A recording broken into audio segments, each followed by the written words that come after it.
As a group, we decided that humans and non-humans deserve equal consideration. This comes from Singer's argument, where he states that because all humans and animals experience pain and pleasure, they are equal. Instead of comparing species, we look at each individual as just that, an individual. Along those same lines, although a fetus is not a human yet, it still deserves the chance at a future, as Marquise pointed out. We decided to use John Rawls' theory of justice, which focuses on fairness and respect. The morality of one's actions depends on the intentions. From this theory comes the idea of original position and a veil of ignorance. With this veil, one must imagine that he does not know whether he will be an animal or a human when he enters this world. He would want both to be treated equally, just in case.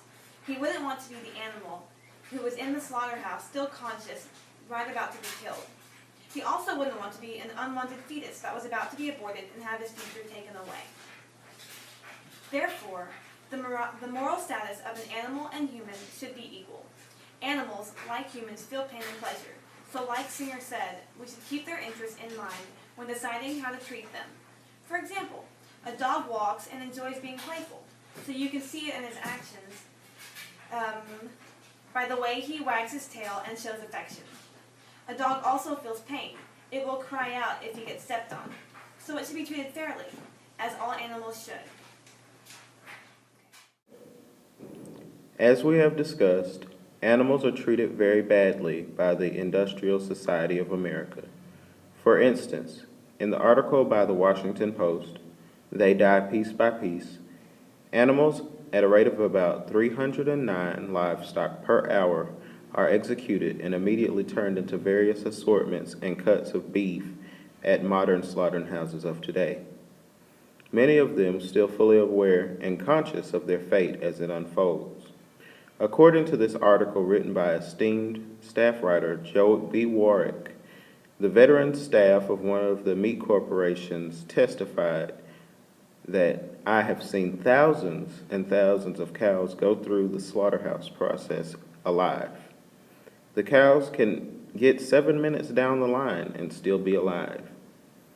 I've been in the side puller where they're still alive. All the hide is stripped down the neck there.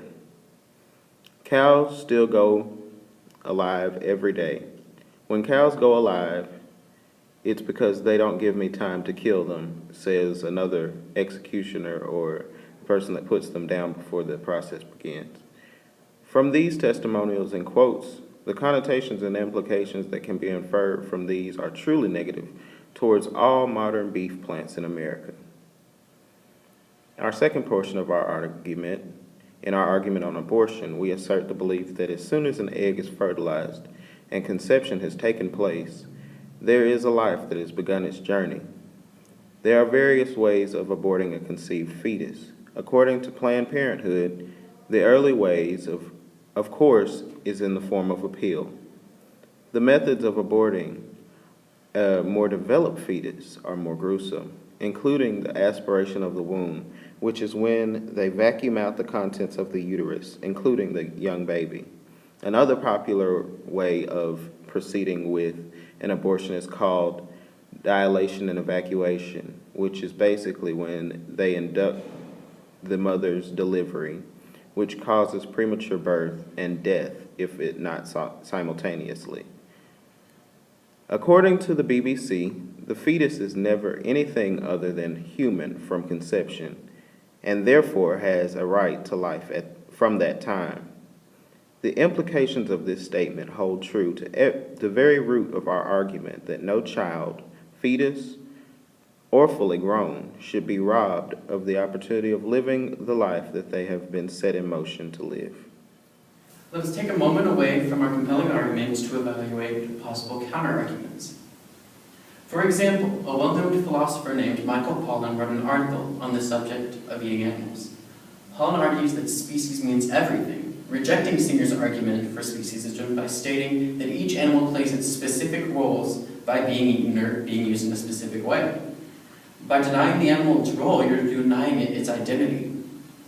Singer, though, would argue that because you can get the nutrition, protein, etc. without killing animals, let alone gruesomely and carelessly ending their lives. It's morally wrong. This can be partially shown by the idea that the reason we eat meat in the first place, instead of taking a pill or getting our nutrition in another way, is for the pleasure and the taste of it. Therefore, we're taking advantage of these animals when we do that. Now, for the topic of abortion, we look to an example of bioethics. Let's say that before you have a child, you realize that the fertilized egg could end up with a horrible disease or disorder that could take away their chances at a normal life. Why would you allow that child to have that life? Or for another example, what if a woman was raped and therefore did not give consent for the child? The problem with this argument is that in both of these cases, killing the embryo or a fetus, you're denying them their right to life and possible happiness. In conclusion, our group has decided to use the theory of John Rawls because we believe that all species have the right to be treated with their best interests in mind, no matter if they are an animal or a human.